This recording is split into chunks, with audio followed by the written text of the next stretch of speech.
प्रभु यीशु मसीह के नाम से मैं आप सबों को एक नया वीडियो में फिर से स्वागत करता हूं। आज का टॉपिक नूह सच्चे परमेश्वर के साथ साथ चलता रहा।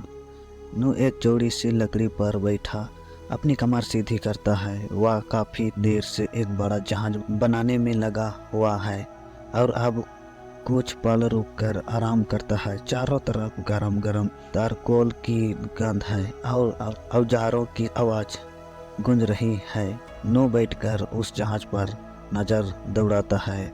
वह देख सकता है कि उसके बेटे ऐसे जहाज के अलग अलग हिस्से बनाने में जी जान से लगे हुए हैं। उसके बेटे ही नहीं बल्कि उसकी प्यारी पत्नी और उसकी बहुएं भी सब कई सालों से उसके साथ मिलकर कड़ी मेहनत कर रहे हैं। उन्होंने काफ़ी काम निपटा लिया है, लेकिन अभी भी बहुत काम बाकी है।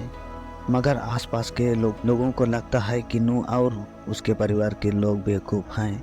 जैसे जैसे जहाज बनने का काम आगे बढ़ता है, लोग यह सोचकर पहले से ज़्यादा हंसने लगे कि पूरी धरती पर कोई जल प्रलय आने वाला है।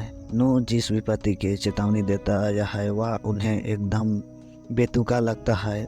उन्हें यकीन नहीं होता कि यह आदमी इतना बेवकूफ़ कैसे हो सकता है कि अपनी और अपने परिवार की सारी जिंदगी इस काम में बर्बाद कर रहा है। लेकिन नूह का परमेश्वर यहोवा उसे हिरगिज़ बेवकूफ़ नहीं समझता। बाइबल बताती है नूह सच्चे परमेश्वर के साथ साथ चलता रहा। उत्पत्ति 6 अध्याय 9 में इस प्रकार हम पढ़ते हैं, नूह की वंशावली यह है। नूह धर्मी पुरुष और अपने समय के लोगों में खरा था और नूह परमेश्वर ही के साथ साथ चलता रहा। इसका यह मतलब नहीं कि परमेश्वर धरती पर आकर उसके साथ साथ चला था या नूह किसी तरह स्वर्ग गया।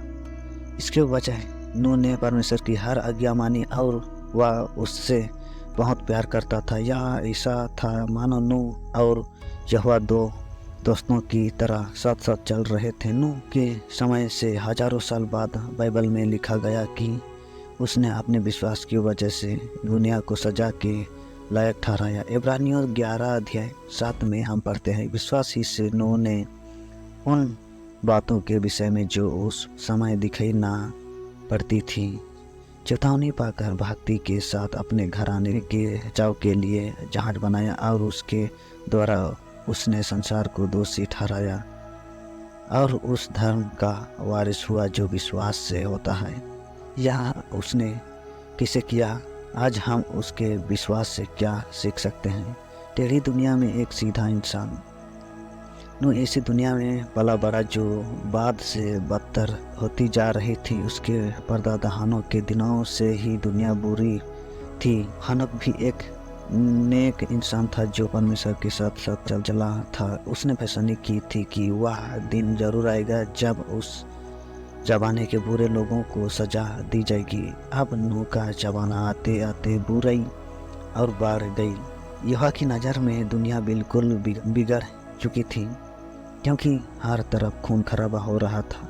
उत्पत्ति 5 अध्याय 22 वचन में हम पढ़ते हैं, और मतुशिला के जन्म के पश्चात हनोक 300 वर्ष तक परमेश्वर के साथ साथ चलता रहा और उसके और भी बेटे बेटियां उत्पन्न हुई।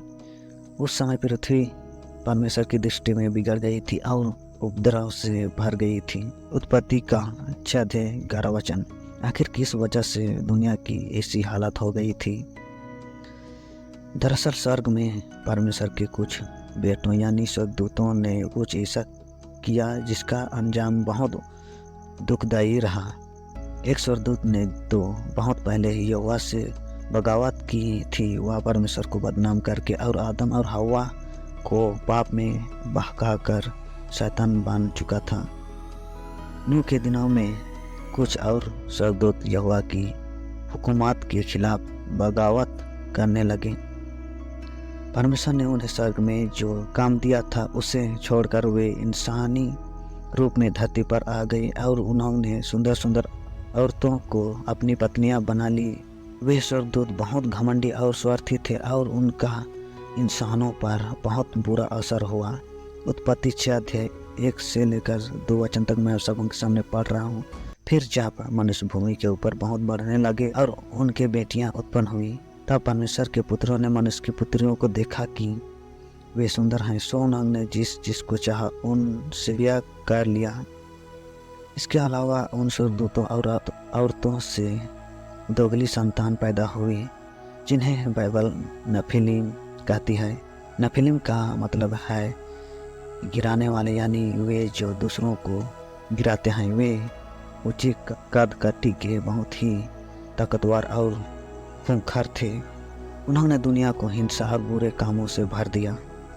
सृष्टिकर्ता ने देखा कि धरती पर इंसान की दुष्टता बहुत बढ़ गई है और उसके मन का झुकाव हर वक्त बुराई की तरफ होता है। इसीलिए कि यहोवा ने ठान लिया कि वह 120 साल के अंदर उस दुष्ट दुनिया को मिटा देगा। उत्पत्ति 6 अध्याय 3 से लेकर 5 वचन तक मैं आप सबों के सामने पढ़ रहा हूँ। और यहोवा ने कहा, मेरा आत्मा मनुष्य से सदा विवाद करता ना रहेगा, क्योंकि मनुष्य भी शरीर ही है। उसकी आयु 120 वर्ष की होगी। उन दिनों में पृथ्वी पर दानव रहते थे। और इसके पश्चात जब परमेश्वर के पुत्र मनुष्य की पुत्रियों के पास गए, तब उनके द्वारा जो संतान उत्पन्न हुए वे पुत्र शूरवीर होते थे, जिनकी कीर्ति प्राचीन काल से प्रचलित है।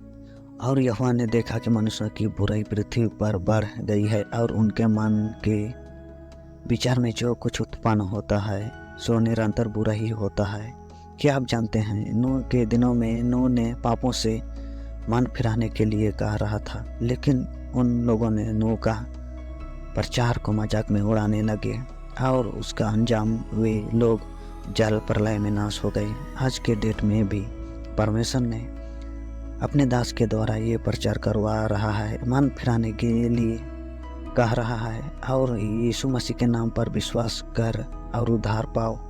परमेश्वर नहीं चाहता है कि अपना बनाया हुआ सृष्टि नाश हो। परमेश्वर हमें अवसर देता है, उस अवसर को अपने जीवन में लाए। प्रभु हम सबों को आशीष दे।